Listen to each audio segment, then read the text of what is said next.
all of this, I think, would have been fine. It could have gone on for millions of years in this climaxed situation.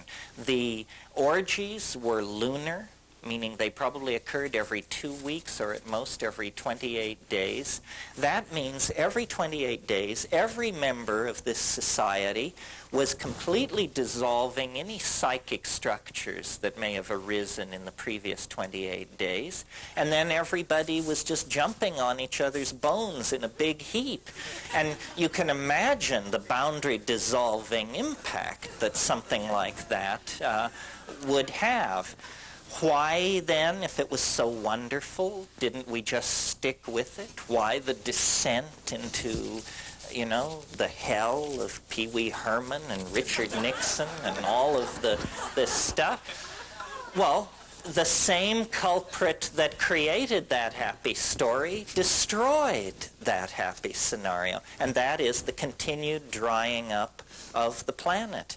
And that's what we get in that Genesis story. Remember at the end of the Genesis story it says, and God set an angel at the eastern gate of Eden with a flaming sword so that Adam and his children could not find their way back into paradise.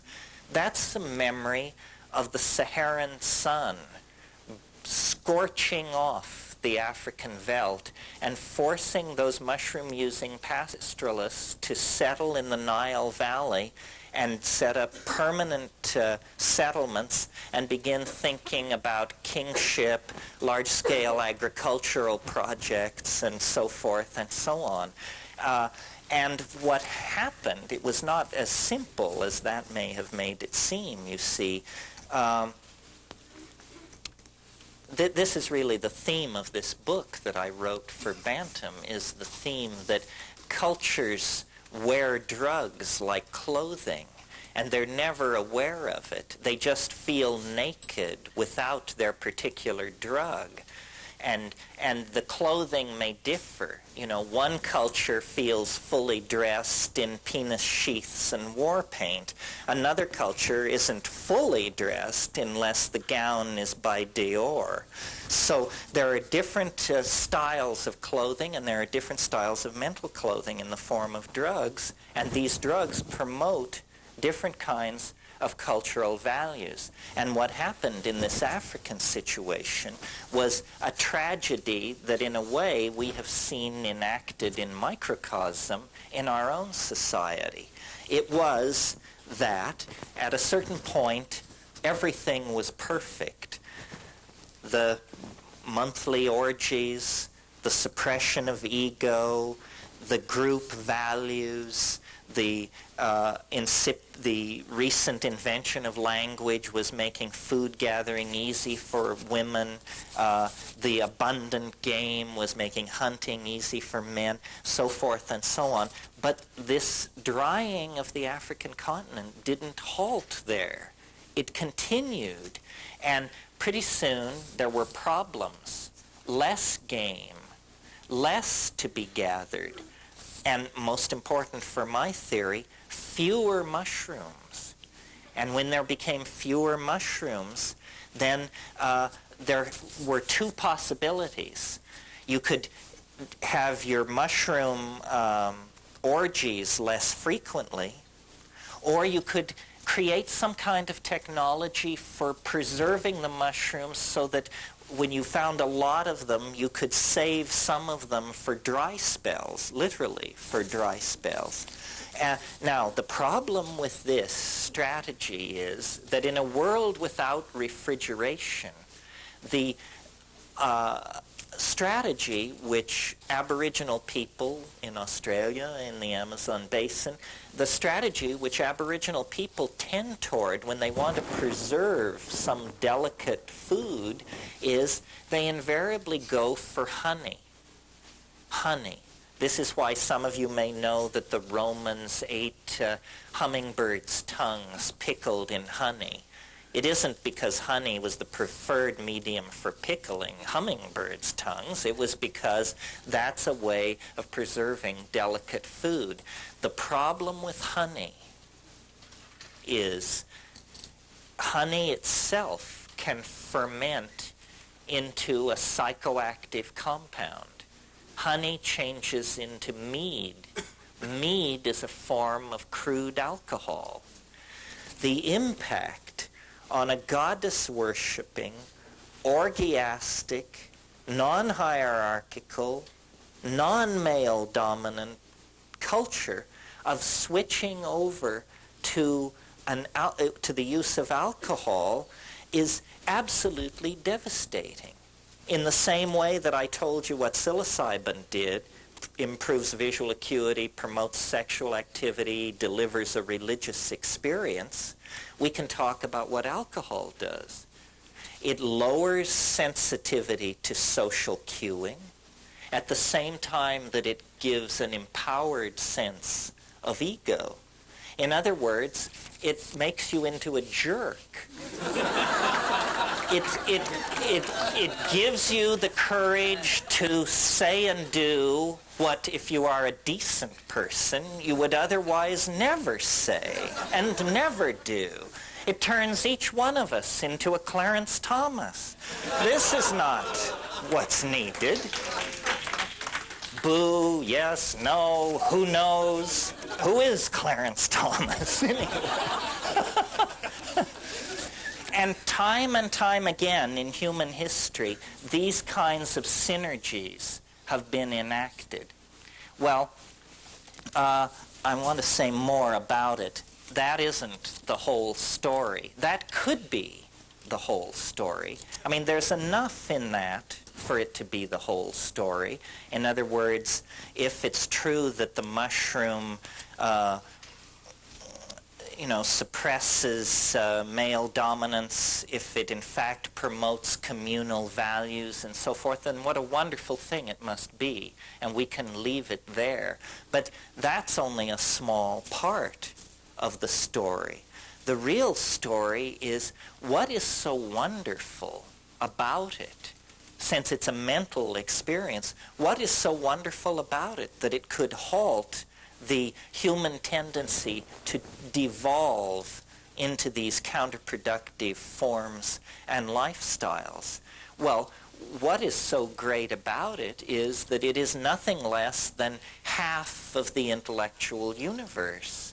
It is what I call the connection to the Gaian mind. In other words, to this point, what I've said could be imputed to be just talk about a superb psychedelic drug.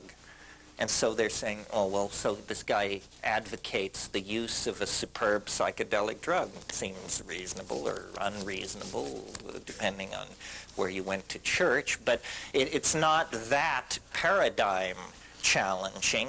But what is paradigm challenging is the content of the experience. The content of the experience is completely mind-boggling, completely befuddling. I don't know what we're going to do with the content of the experience, because fully gotten out and fully discussed and fully realized, it's not going to leave one brick upon another in the cheerfully naive edifice that our half-baked civilization has erected as universal truth. We're not going to, science is not going to be able to survive the encounter with the psychedelic experience, because it is not an encounter with the Freudian, the repressed memories of your miserable and battered childhood or whatever it is you went through, and it isn't even an encounter with the miserable memories of the battered childhood of the human species that we all went through, a la Carl Jung. That is all there. But that's in the hallway where you hang your hat and the antechamber where they take your coat. The main event, folks, doesn't even have anything to do with the psychology of human beings. The main event is another dimension. A dimension so bizarre, so titanically peculiar, so strange, so unanticipated by our language, our history, our literature, that it is literally like the discovery of another world. And there's life in that world. Now, a funny thing about discovering new worlds is that you usually, when you get the new world all mapped out, you usually discover that there's somebody living there. And for them, it's not the new world at all. And, you know, you haven't discovered anything. You've just shown up in the middle of their scene with a distorted rap, sort of like Christopher Columbus. And this is what we find with the psychedelics. And this is why shamanism becomes, to my mind, the bridge to understanding what this archaic revival is all about. The shamanic hallucinogens are the meat of the thing, the pith essence, the center of the mandala. But the bridge into that is the effects that these things have, the content, the experiences that we can language and tell each other about. And what we are discovering through shamanism, through looking at it not through the condescending eyes of the white man who is just impressed by the incredibly droll quaintness of whatever these brown-skinned people have dreamed up, not that, but through a realization that we are sick and no doctor can cure us, because we're not that kind of sick. It's soul sickness. I mean, it has to be soul sickness. When you see stuff like Chernobyl, or the Kuwaiti oil fields, or the Hanford nuclear reservation in Washington, when you realize what this really means, then you realize, you know, this is a mad species. This is a terminally depraved species. And what is required is a return to a model that can heal. And this is what shamanism has always been about. And we have not recognized it because the part of the human being which shamanism addresses, which is the soul and the spirit, we have a 500-year-old tradition that denies that there are such things. So for us, it's absurd. Shamanism. It is, you know, painted rattles, guys dancing around in the middle of the night, blowing perfumed water around and smoking too much tobacco. That's shamanism for us, because we cannot see with the eyes that understand. When we do, what we realize is that half of our mind has been taken away from us. That, yes, the human body protrudes into profane space as 120 to 350 pounds of meat somewhere in the universe. But that isn't the domain of humanness.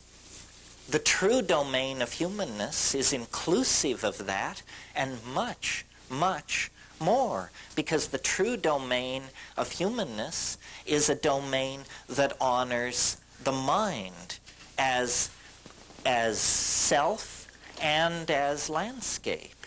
I mean, you are a creature loose in a landscape of meaning, and you are that landscape of meaning.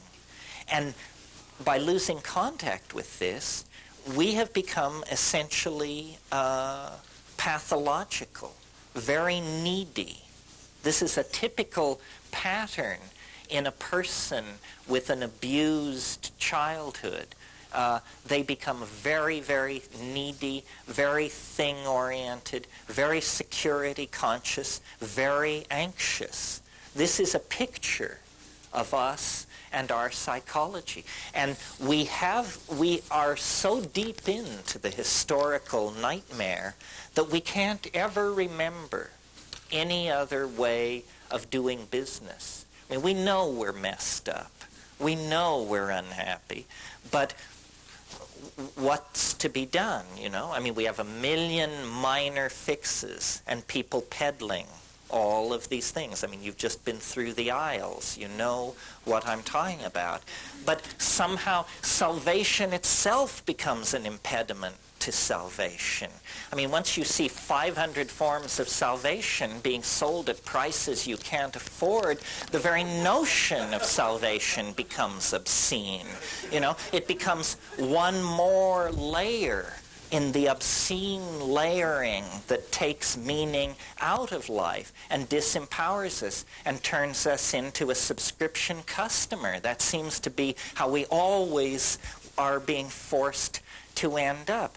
Well, the only way out of this, I think, is to, it takes courage, because you have to turn your back on your culture in the most profound sense there is, because there are many ways to turn your back on your culture. I mean, if everyone's wearing gray, you can wear green. That's one way to turn your back on a culture.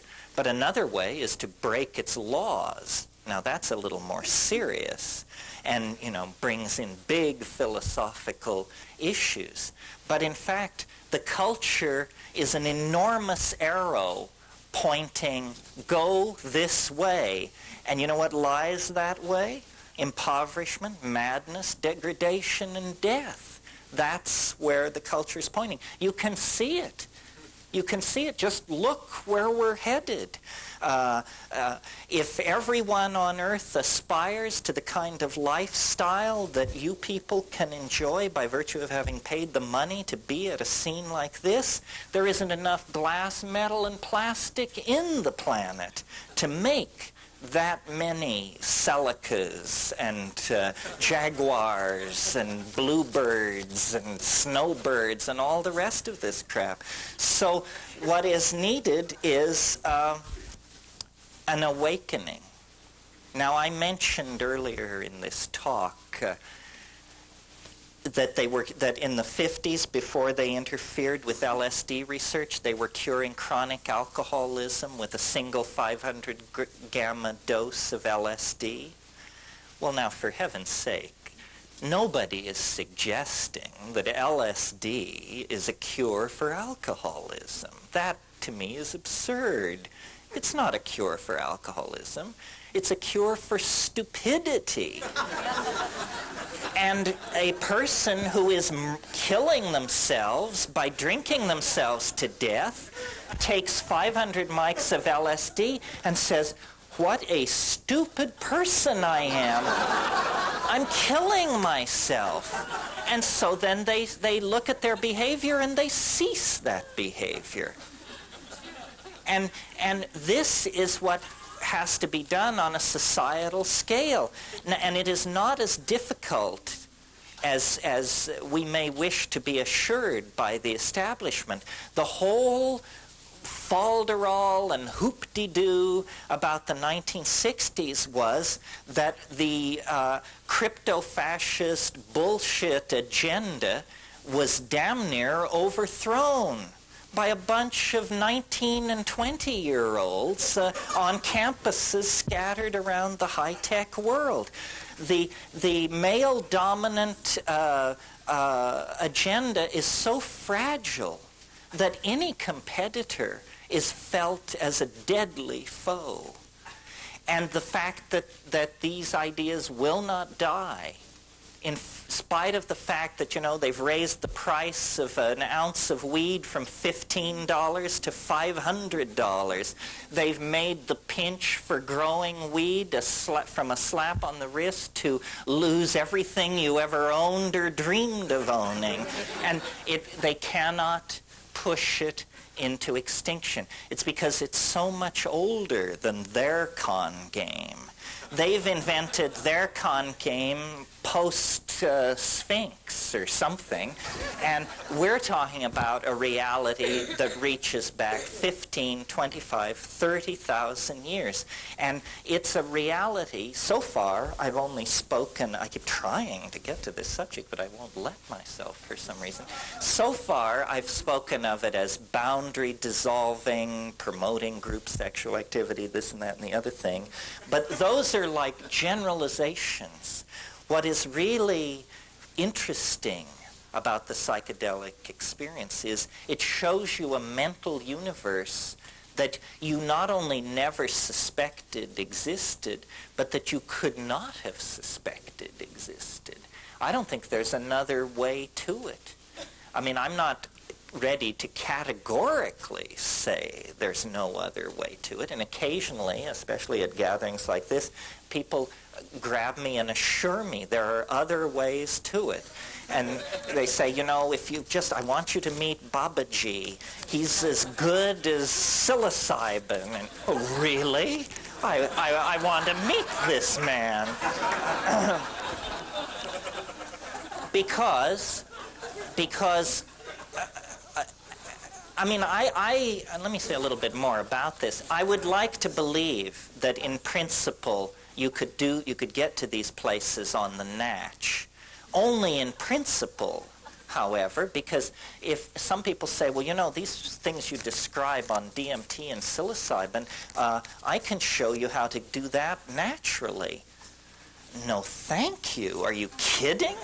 Thank God I have the drug as a kind of marker so that I know when I'm getting close to that stuff. If I woke up one morning in that place and I couldn't tell myself I'd taken mushrooms, I would define myself as seriously discombobulated and wait to see what happens, you know? And people say, well, don't you think you ought to be able to do it by yourself? And I love this question because the answer is you can't do it by yourself. That's the entire message of the last 10,000 years of human history. The self is insufficient. The ego will not suffice. The only way you're ever going to get anywhere is you must humble yourself to the point where you admit that you can't do it unless you have help from someone whose idea of home is a cow flop. If you're willing to humble yourself to that degree,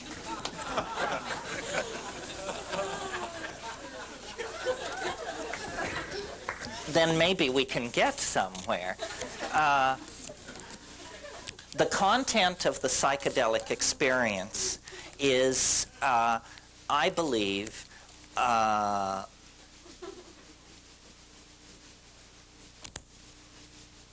relating to that is the sum total of our humanness.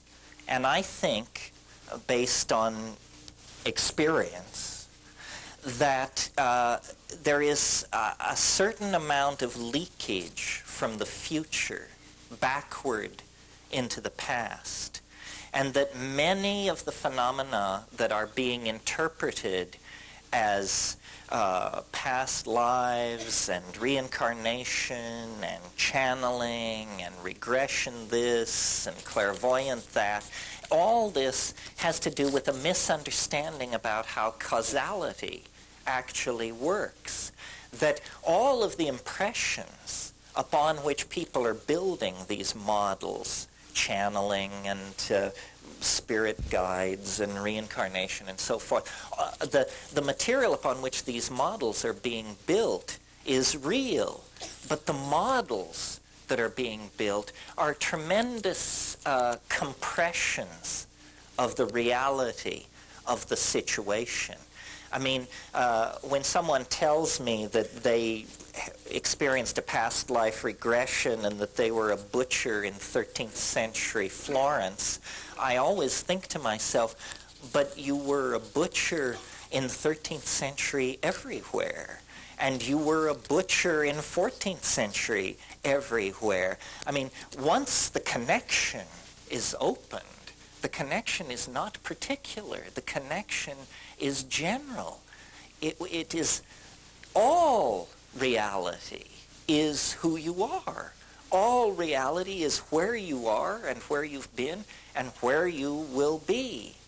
And two things are operating in the hidden dimension of the human mind. One of them is what I call the Gaian mind. And this is being imaged in this society as the rebirth of a kind of goddess.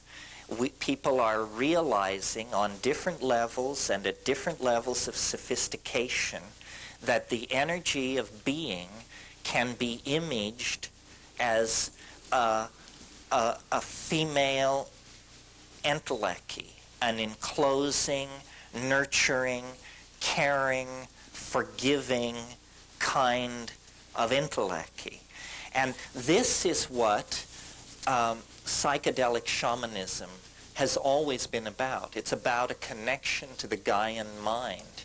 And this gives you, obviously, a tremendous sense of being embedded in a larger coherency than merely the coherency of your own small life. And that's very empowering. But it's not the general sense of things that this Gaian mind imparts that is really, to me, the interesting part. It's that the Gaian mind is a real mind. It has information. It can tell you things of the most specific and personally important sort. It tells you where the game has gone. It tells you who poisoned the well. It tells you who raped so-and-so. It tells you why person X is ill and unable to get well. In other words, the Gaian mind is the database that all shamans seek to connect to in the act of curing, in the act of functioning as doctors for their society. They get a connection to the Gaian mind. And again, at this point, I feel like I have to remind you, I come to this as a skeptic, as a sneerer. I mean, I have no time for this stuff unless it's real. It happens to be real. You have to take psilocybin, as far as I can tell, to encounter it, at least if you have the kind of lump and neurophysiology that I have. I mean, I've never been with the etheric crowd, you know. But this Gaian empowerment is what allowed these societies to live without technology, without modern medicine, without remote sensing devices, without any of the appurtenances of technology that we take for granted. And we have lost this connection. We can't even imagine it. If someone were to begin talking about how the earth was speaking to them and giving them messages about how to live, you instinctively can sense this is something to be very, very careful with. You give that rap to the wrong person and they'll drop a net over you and you'll find yourself stuffing envelopes for a convalescent home or something. Okay, so that's part of it, the Gaian mind. And it is this feminine, nurturing, enfolding thing. It's the mind of nature itself. It is really our own mind, but extending then away from this possessive notion of our mind back into the general concept of mind itself. And then the other pole, or the other motif encountered in this situation, is trickier to envision. I call it the transcendental object at the end of time. This, if we were, fanatically symmetrical model makers, then we would assign a kind of masculine value to this. But I'm not particularly into that. I just see it as the transcendental object at the end of time. But what it is it's a kind of attractor. And we're not accustomed to thinking of the historical situation as being under the influence of an attractor. We inherit our belief that history is being pushed rather than pulled. We inherit this idea from the 19th century when the theory of evolution was elaborated. These 19th century British atheists who were creating the theory of evolution were so horrified by the power of deism, meaning the belief in God per se, that they constructed a theory of evolution where everything is pushed from behind. In Darwinian evolution, there is no purpose. A good Darwinist never lets the word purpose cross his lips. A good Darwinist knows that things just happen randomly, and then natural selection makes its selection, and then you get whatever you get. And this is understandable in the intellectual atmosphere of the 19th century, that they would want to get away from that. The problem is we have matured now beyond the simple atheism of the 19th century, and it is now very reasonable, sanctioned by mathematics and dynamics and so forth and so on. It is now very reasonable to speak of an attractor. And this is, I'm also a little nervous to talk about this because part of what I do is I popularize. I tell you things which you should know yourself, or which you could know yourself if you would but go to a decent medical library and spend the time to look up all this botanical and pharmacological data. So I'm like a clearinghouse. But then there's another thing which I do, which I'm a little more nervous and touchy about, which is I tell you what I think. And it's just what I think. It has exactly that much weight behind it, which is like zip. I mean, you don't have to believe this. Why should you? But based on 25 years of fiddling with this stuff and then doing a lot of reading and head scratching, I've come to the conclusion that there is a transcendental object ahead of us in time. You can call it God, you can call it Jesus, you can call it her, you can call it flying saucers from Zeta Reticuli, or the Pleiades. I want to get all factions here. Or Zenebel-Ganubi, my favorite stellar origin point. But whatever you call it, it's an attractor. It lies ahead of us in the future, and all of human history is being channeled toward it, pulled toward it. And I see the entire history of the universe as the history of a journey across a landscape of energy and matter toward union with this transcendental object. And I have a theory of history, not the mathematical one. Don't bolt for the door. No, this will be a cocktail party version of the theory of history. I have a theory of history, which is the universe is a novelty producing and conserving engine of some sort. That's what we're inside, folks. A novelty making machine. Now, what do I mean by novelty? People say, you mean like little plastic bugs and puzzles inside plastic capsules? Is that what you mean by novelty? No, you idiot. Of course not. by novelty, I mean something that has never been seen before, something unique, the new connection.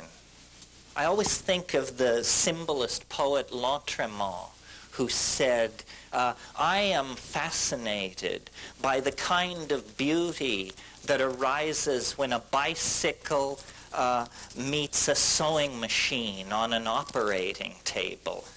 Now that's novelty, folks, because you just don't get that every day. So the universe is a novelty-producing engine. It not only produces novelty, but it then preserves it and builds upon it. So if we now look at the story which science tells us, and it's an interesting story, by the way. If you think I say things which are highly unlikely, notice that I do not ask you to believe that the universe sprang from a point of matter smaller than a proton in a single instant. This is the position of science. This is the limit case for credibility. I mean, if you can believe that, what in the world would you balk at, for crying out loud? I mean, that is the limit case for credibility. So, science tells us that the universe sprang from nothing in a single instant and that it was very hot. Very hot. So there were no molecules such as you and I are made out of. There were no atoms such as lead and gold and water are made out of. There was only a pure plasma of electrons. That was all. And the physics of that universe were incredibly simple. There were the pure plasma physics, unhindered by any other fields of any sort. Well, the universe then cooled. And as it cooled, lo and behold, at a certain point, electrons were able to fall into stable orbits around atomic nuclei. And at that point, atomic systems formed. And a whole new kind of chemistry comes into being. Further cooling, millions of years pass. Then we get the carbon molecule cooked out of new stars. It has a 6-valent structure so that we get organic molecules. Well, then, quickly, we get long-chain polymers. Very quickly, then, long-chain polymers that can copy themselves. And then and that becomes primitive life.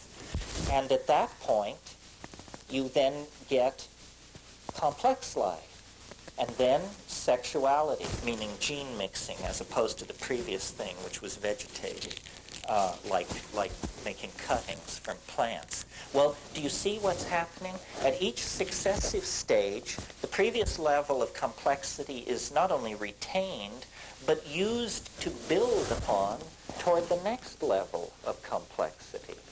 Well, the wonderful thing about this cosmology is that instead of human beings being like mute witnesses to the grandeur of Jehovah's creation or some kind of trip like that, instead you discover, human beings are important.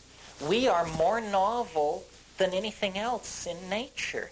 And we 20th century human beings are more novel, more interconnected, more complex, and in possession of more and different kinds of knowledge than most of the people who preceded us.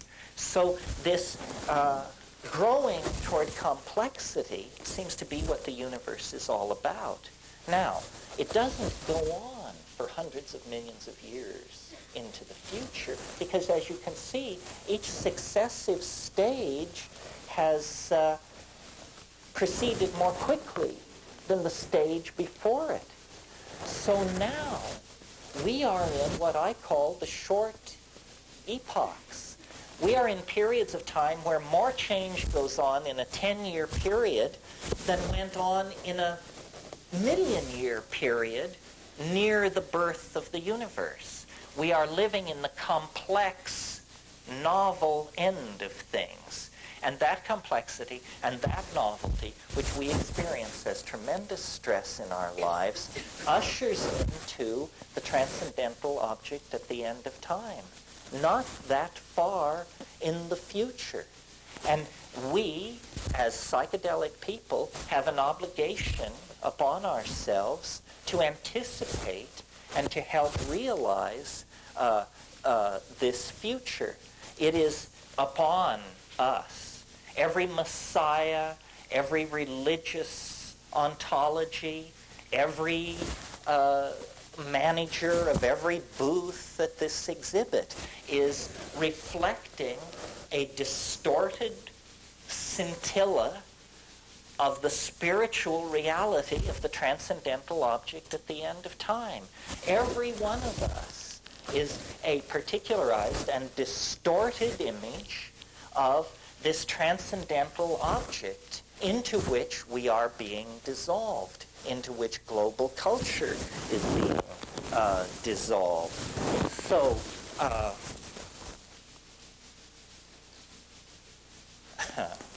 well, so what?